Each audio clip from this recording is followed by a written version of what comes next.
কি ব্যাপার রিঙ্কি, তুমি ভাবিরে কি বলছো? ভাবি আর ভাইয়ারে দেখলাম সব জিনিসপত্র গুছাইতেছে।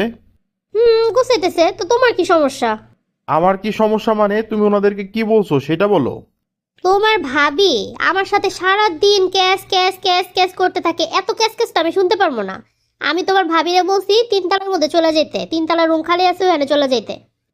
এর জন্য উনি ওনার যা যা জিনিসপত্র আছে সবকিছু গুছাইতেছে। কি? তুমি এই কথা কেমনে ওনারে বললা? তুমি কি আমার কাছে কিছু জিজ্ঞেস করছো?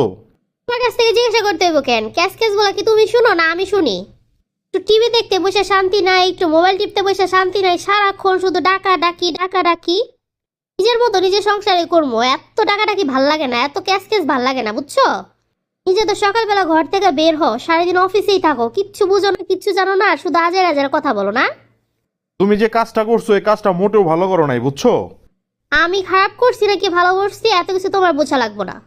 ঠিক আছে, কোনো সমস্যা নাই, একদিন বুঝবা তুমি। ওই দিন কাইন দাও কুল পাইবা না, বুঝছো? হইছে, চুপ থাকো, সময় হলেই দেখা যাবো। নিজে সংসারে নিজে থাকবো, রান্না বাড়া করবো, খামু দামু ঘুমামু, শেষ। এত অন্য মানুষের চিল্লাপাল্লা শোনার দরকার নাই তো আমার। তোমার মন খারাপ নাকি? কি ভাবতেছো একা একা বসে বসে? না, তেমন কিছু না, রনির কথাই ভাবতেছিলাম। রনি কতটা চেঞ্জ হয়ে গেছে। মা বাবা মারা যাওয়ার পর ও আর আমি একসাথে থাকতাম, কোনোদিনও আলাদা হই নাই। এই প্রথমবার ভাইয়ের থেকে আলাদা থাকতাছি, নিজের কেমন যেন অসহায় লাগতাছে। এই দুনিয়াতে আমার অনেক একা একা লাগতাছে, মনে হইতেছে কেউই নাই এই দুনিয়ায় আমার আপনজন। আসলে রনি দোষ দিয়ে তো লাভ নাই, রনি তো আর আমাদেরকে কিছু বলে নাই, যা বলছে রিঙ্কি বলছে।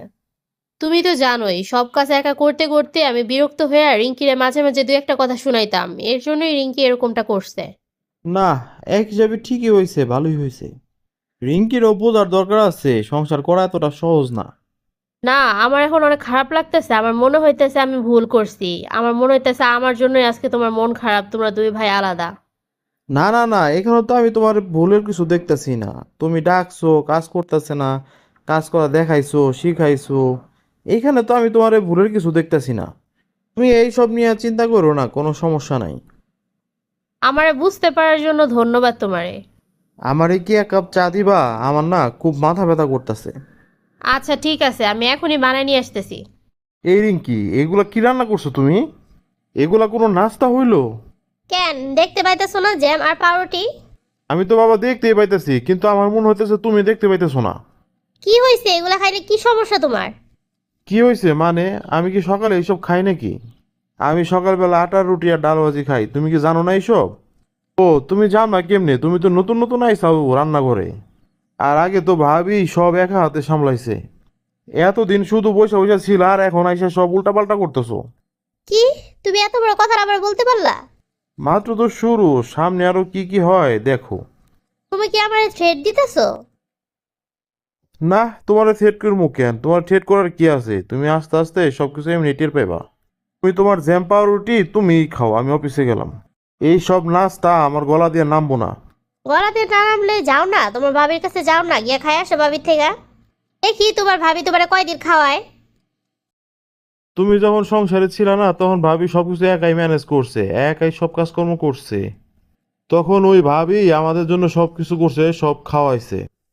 আমি জানি আমি গেলে তার আমারে ফালাই দেব না, কিন্তু আমি যাবো না। এখন আর বাবা এত কথা পেঁচাও না, আমি অফিসে গেলাম, আমার অফিস দেরি হয়ে যেতেছে। আল্লাহ, রান্নাঘরে কি অবস্থা! আমি এতগুলা কাজ কেমনে করবো একা একা? ভাবি তাহলে ঠিকই বলছিল, একা একা কাজ করা আসলে অনেক কষ্টের। আমি এখন বুঝতেছি ভাবি কেন আমার সাথে খারাপ ব্যবহার করতো। রান্নাঘরে আগুন লেগে গেল! রনি, রনি, কেউ বাঁচাও আমারে, কেউ বাঁচাও! রিঙ্কি এদিকে আসো, এদিকে আসো। ওই পাশ দিয়ে বের হইতে হবে, তাড়াতাড়ি চলো। রিঙ্কি তুমি ঠিক আছো? ভাবি, আপনি আজকে না আসলে আমার কি যে হইতো! আমি একা ঘুরে মরে পড়ে থাকতাম। আরে কি বলো, আমরা আছি না। ভাবি, আমি আপনার সাথে অনেক অন্যায় করছি, অনেক ভুল করছি, আপনি আমার মাফ করে দেন ভাবি। ভাবি, আপনি এখানে চলে আসেন, আমি আর আপনি সবকিছু মিলামিশা করবো। আরে বোকা, হইছে হইছে, থামো, কান্না করো না, ঠিক আছে চলে আসবো। প্রিয় বন্ধুরা, আপনারা লাইক কমেন্ট ও শেয়ার করে আমাদের পাশে থাকুন। আপনাদের একটি লাইক ও কমেন্ট আমাদের নতুন ভিডিও বানাতে অনেক উৎসাহ যোগায়।